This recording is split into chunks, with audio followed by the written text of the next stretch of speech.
मित्रांनो,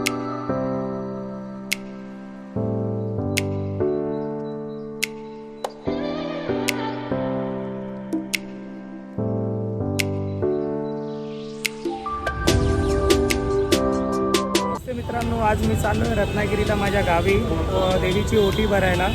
तर मी आलो आहे एल्फिशन रोडला. आता इकडे थोड्याच वेळात माझी बस येणार आहे साई तन्मय करून. त्या बसमधनं मी रत्नागिरीला जाणार आहे. तर त्याची तिकीट्स काय असणार आहे आणि कशी बुकिंग करायची आहे हे मी त्यांचे ओनर आहेत तन्मय करून त्यांच्याशी तुमचं इंट्रोडक्शन करून देईन.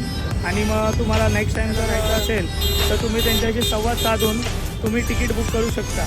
तर तुम्हाला त्याच्याने फायदा हे होईल की तुम्हाला ज्या गर्दीच्या सीझनमध्ये तुम्हाला तिकीट्स अवेलेबल भेटतील तर तुम्हाला धावपळ करावी लागणार नाही. तर एक चांगलं आहे.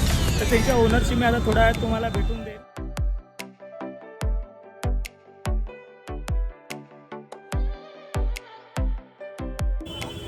तर मित्रांनो, माझी बस आलेली आहे साई. तर मित्रांनो, साई तन्मय ट्रॅव्हल्स आलेली आहे. त्यांचे ओनर आहेत आमचे तन्मय भाई.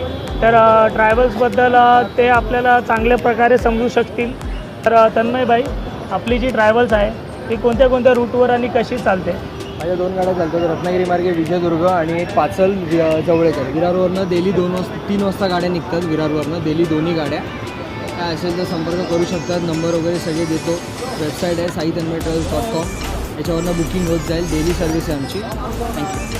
आणि आपले तिकीट्स कसे असतात, म्हणजे season wise, off season wise? Regular आमचा rate 700 to 800 Vijaydurg rate fix असतो आमचा. आणि पाचल पण 700 to 600पर्यंत रेट फिक्स असतो आमचा. या जे आपले जे ट्रॅव्हल्स आहेत हे डेली बेसिसवर अवेलेबल असतात? रेग्युलर बेसिसवर गाड्या चालतात माझ्या रेग्युलर. आणि आपलं ऑफिस म्हणजे इकडे मेन ऑफिस आहे करेल. त्याच्या व्यतिरिक्त ऑफिस नाही आहे. बाकीकडे आपले बुकिंग चालतात सगळीकडे.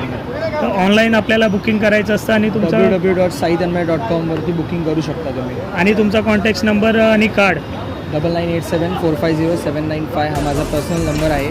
याच्या व्यतिरिक्त मी यांना कार्ड देतो. व्यतिरिक्त नंबर भरपूर आहेत माझे. तर तन्मय सरांचा कार्ड मी आपल्या ब्लॉगमध्ये ॲड करीन. तर प्लीज तुम्ही व्हिजिट करा आणि आपल्या कोकणा साईडला यायचा जास्तीत जास्त प्रयत्न करा. आणि आपल्या कोकणातलं वैशिष्ट्य आपण आता या ब्लॉग मार्फत दाखवत जाऊ. आणि म्हणजे चांगल्या चांगल्या गोष्टी तुम्हाला बघायला भेटतील. तर आता भेटूया आपण त्याच्यानंतर.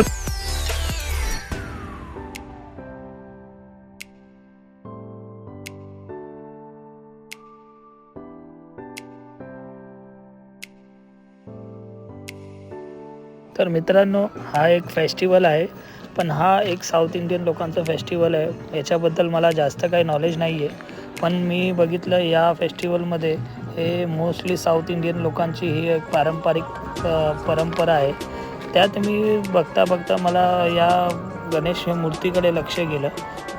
पण मला ह्याच्यातलं काही जास्त माहीत नसलं तर प्लीज आपल्याला जर हा फेस्टिवल माहीत असेल तर कमेंट करा काय आहे एक्झॅक्टली.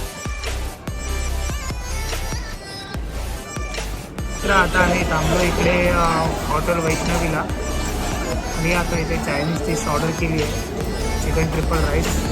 त्याच्यानंतर मग आम्ही इकडनं निघू तर डायरेक्ट सकाळी चायसाठी. आणि मग डायरेक्ट आम्ही रत्नागिरीला उतरून माझ्या काकांच्या इथे जाऊन देवीचं दर्शन घेऊन व तिकडनं परत निघणार आहे.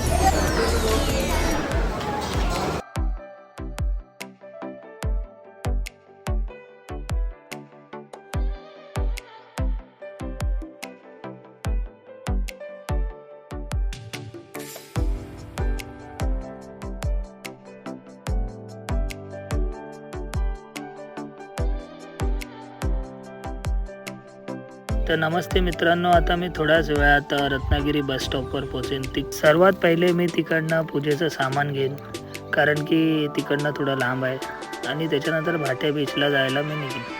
भाट्या बीच हे आमच्या भाट्या गावातच आहे.